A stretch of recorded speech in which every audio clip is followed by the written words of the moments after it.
Otep, salutations divines envers vous. Bonjour dans les bénédictions divines. Alors aujourd'hui, je vais vous parler de la fatalité occulte. Oui, la fatalité occulte. Je ne sais pas si vous avez appris ce qui s'est passé au Bénin pour un homme spirituel qui est mort. Nous avons analysé la situation et nous avons vu des analogies avec une certaine activité dans la société des Africains. C'est pourquoi je vais vous développer aujourd'hui ce que nous appelons la fatalité occulte. D'abord, c'est quoi la fatalité? La fatalité, c'est un événement qui peut surgir dans la vie d'un individu et mettre fin à sa vie tout de suite. Alors que l'individu était censé vivre encore 30 ans, 40 ans, 50 ans, 70 ans, voire même 200 ans. Mais dans la fleur de l'âge, 25-35 ans, boum, c'est fini. La faucheuse, l'ange de la mort, le génie de la mort vient se présenter et l'emporte. Et ils traversent ensemble le voile et entrent dans le tunnel. Après le tunnel, une lumière qui correspond à la vie du trépassé. Donc la fatalité occulte, c'est pour dire que pour les êtres humains, la fatalité occulte existe dans leur destinée. Pour tous les êtres humains. Parce que même en prière, en astuce, en rituel, la fatalité occulte existe.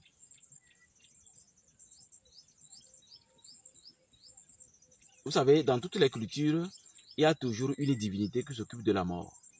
Comme chez nous, dans l'Égypte ancienne, dans les pharaons, c'est Seth. Et ce sont têtes de chacal. Il peut vous conduire. Si vous avez tort, le crocodile va vous dévorer. Parce que chaque animal était bien compris par nos ancêtres. Chaque animal joue son rôle, un rôle précis. Donc la fatalité occulte, c'est comme un sortilège. Un sortilège dans lequel on utilise à la fois le pouvoir du chat, le pouvoir du crocodile et la bouche soit du chien ou chacal. Et concocter un sac à sortilège. Et lancer le sortilège.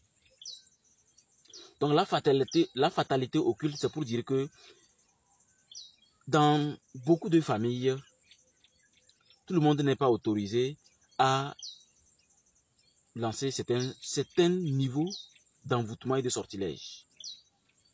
Tout le monde n'est pas autorisé parce que Dieu, bon juge de la nature, a fait de sorte que dans chaque famille, il y a quelqu'un qui peut le faire. Ou dans chaque famille, il y a certaines familles où personne ne peut le faire. Vous pouvez juste vous limiter au protocole traditionnel. Le plus âgé fait la libation et fait les cérémonies. Le reste, priez. Parce que dans votre famille, Dieu ne fait pas ça au hasard. Parce que dans votre sang, dans le passé, on peut même retourner en arrière, même au temps médiéval. Dans le passé, votre famille a été hyper diabolique dans la société. Et on a éteint vos pouvoirs, on a éteint vos capacités pour de bonnes raisons. Donc quand quelqu'un de la famille prend une astuce sur les réseaux sociaux, ou chez un frère, ou chez un prêtre, chez un imam, chez un sorcier, chez un marabout, chez qui que ce soit, et il essaie l'astuce, les malheurs commencent. Vous savez, il y a des gens qui viennent au monde pour suivre avant de grandir. Il y a ceux qui viennent, n'ont pas besoin de suivre, sont déjà grands. Qu'on le veuille pas, c'est comme ça dans la nature. C'est toujours comme ça.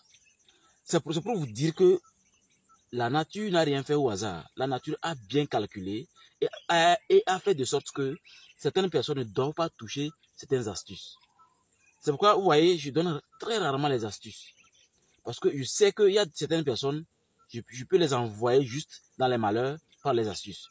Parce que sa personnalité, son code génétique, son aura ne lui permet pas. Et de plus, peut-être il n'a même pas le don du verbe. sur un pourcentage très élevé de la population, ont le don du verbe. Ils sont très nombreux.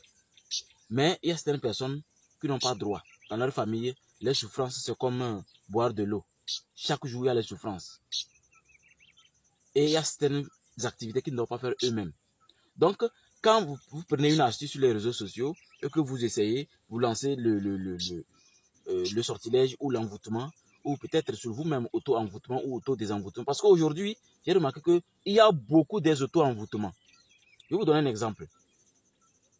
Avant la pleine lune, prenez le miroir. Prenez le miroir, durant 3 jours, déposez ça pour regarder vers le ciel. Vous déposez ça la nuit et vous prenez ça avant que le soleil ne se lève. Donc, vous prenez ça entre 4 et 5 heures et vous emballez par un tissu bleu. Vous cachez dans le noir. Deuxième jour, vous sortez ça. Troisième jour, vous sortez ça. Et le jour de la pleine lune maintenant, vous sortez ça mais vous ne déballez pas. Vous gardez ça comme ça et vous faites des vœux. Vous faites des vœux. Et maintenant, le lendemain de la pleine lune, prenez le miroir là. Regardez-le. Et dites-moi ce que vous sentez. D'autres auront les maux de tête atroces. D'autres auront les maux de ventre, les maux de cœur. C'est pour vous dire que quand vous regardez et que vous sentez les maux, ça montre que vous n'êtes pas né pour utiliser les astuces. Mais quand vous regardez, vous vous sentez bien. Il n'y a aucun mot. Alors là, vous pouvez utiliser les astuces comme vous voulez. Il n'y aura aucun problème. Soyez prudents. Il y a trop d'astuces aujourd'hui sur les réseaux sociaux. Tout le monde n'est pas né pour les astuces. Sinon, la fatalité occulte va frapper votre maison. Si vous n'êtes pas calciné, vous n'êtes pas noyé, vous serez écrasé par un titan, ou vous allez faire un accident où on ne peut plus vous récupérer. Parce qu'il y a certaines astuces que nous, les sorciers, on peut vous donner, mais c'est un piège populaire. Parce qu'il y a un ingrédient qui manque. Vous ne savez pas. C'est pourquoi nous, qui dirigeons les écoles de sorcellerie, on donne très rarement les astuces parce que c'est déconseillé.